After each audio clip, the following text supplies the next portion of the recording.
So, you got a film for me? Yes, sir. It's going to be about Caleb, son of Judah, who's being sent on a secret mission to assassinate a Canaanite lord. And it's going to be a savage journey into violence and a hallucinatory vision of the madness of war. Sounds very cool. Uber cool, sir. It's even got a voiceover. Do you want to hear it? Yeah, please. My father's called Judah. You may have heard of him. Came up in the desert. Him and his brother Simeon, they'd killed 10,000 Canaanites up at Bezek. Heroes. Maybe. Not much of a pa, though. And despite his surgery, the northern Canaanites was seething again, like locusts, like an infection. And in the center of it, there was this new lord in Bezek, like a splinter buried in flesh, making it weep. He squatted on the land like a giant ant. Like an ant? In what way like an ant? Like an ant. What, like Christmas and birthdays, or what? Like an ant. And he means like an ant. Like an ant. Oh, an ant. Like the insect. Sorry, I got it. It was clinical. He took people's thumbs and fingers as a tribute. That's all he wanted. The finger and the thumb. You remember that.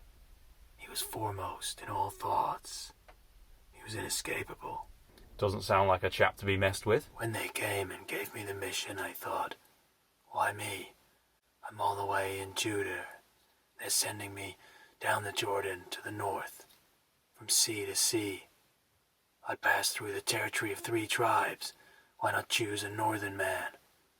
To kill me, maybe, or test me, or see if I could repeat history, be what my father had been.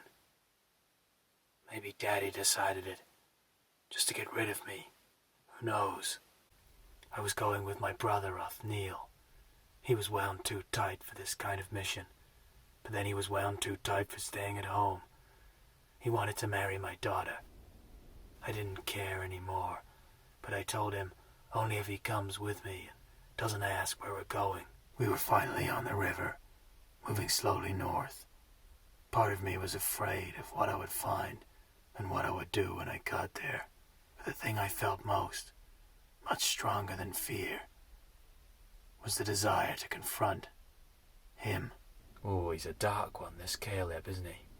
A messenger from Daddy was waiting when we got as far as Succoth in the territory of Gad. He insisted that we make a diversion inland to a town called Jabesh Gilead. It had been taken by some Ammonites more than a decade ago. But by the time we got there, the battle was mainly done. There was just some mopping up to do.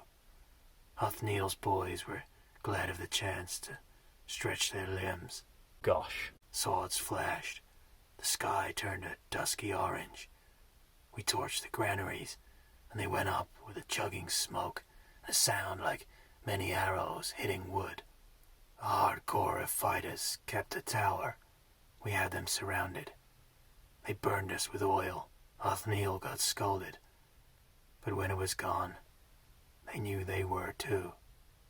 They surrendered, offering themselves as slaves. They weren't going to be any good as slaves. We could never trust them. What does Adonai expect of us in such a situation? To have the land, I guess. Those who had known Moses insisted on that. I suddenly thought of Abraham and his boy, and the knife.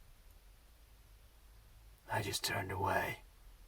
I sat on a rock while Othniel and the boys did their thing. And then Daddy's messengers told me this city was for me, mine.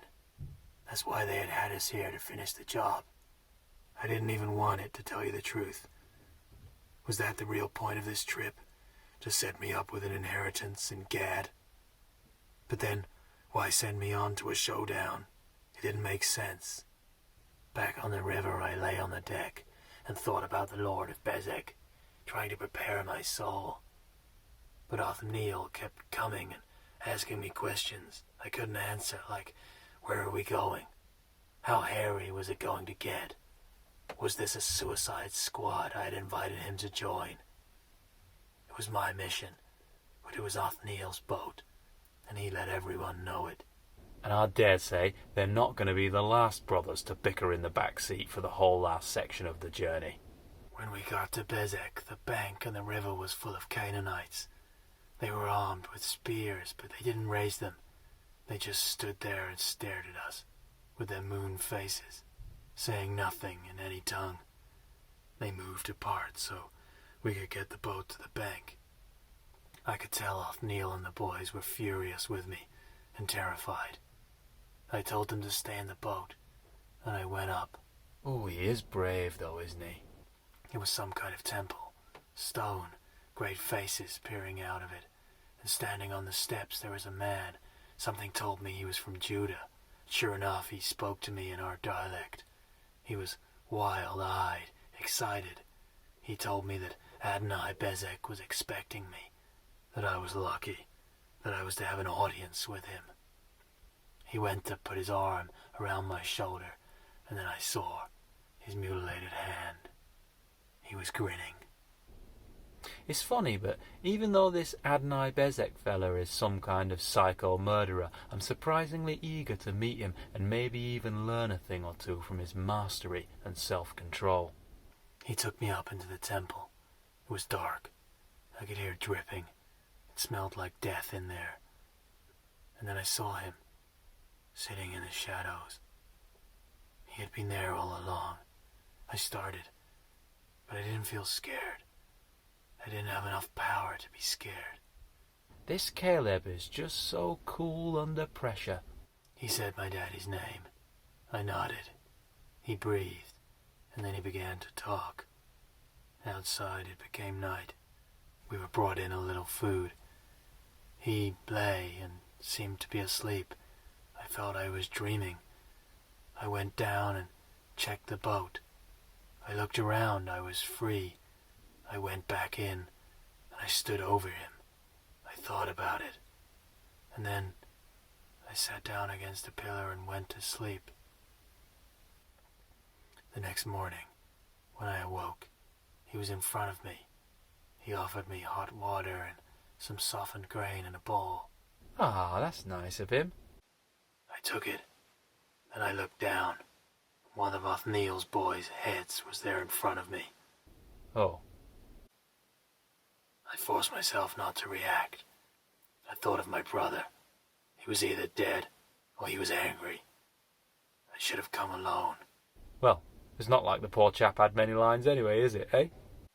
On the river I had thought that the minute I looked at him, I'd know what to do. But it didn't happen. I was in there with him for days. He knew more about what I was going to do than I did myself. Looks like the genius serial killer archetype is clocking in some more screen time. He talked, looking past me with soft eyes. The smell of death was coming from him. He was dying. He told me his theory, total war. It was undeniable, needing no faith, no proof. He was the strongest, sanest man I will ever meet. The stone faces bore their stone eyes into me, like they were saying, "See, he's got it." When he had finished, I went down and checked on the boat, moving slowly. Othniel was still there. Phew, I was worried his head would pop up at lunch. He handed me a blade. I looked around at the faces. They weren't just Canaanites. They were from everywhere. How had they all ended up there? Who were they all? They stared at me as if I knew. I saw right then that they all wanted me to do it.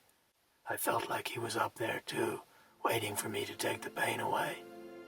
He just wanted to go out like a soldier, standing up, not lying, wasted, like some poor, ragged-assed sick man. I went up the steps. He was writing on a scroll. I stood there, with the blade in my hand. He finished, laid down the scroll, and he looked up at me, great relief in his bearing. He placed his hand on the table with only his finger and his its thumb protruding. Golly. As he fell, he told me how many others he had done this very same thing to. They were big numbers, numbers of war, that I have no head for. As I walked out, I was sure they were going to kill me, but they just stared. I dropped the blade and kept walking. They kept staring at me as I got in the boat, and they kept staring as we sailed away.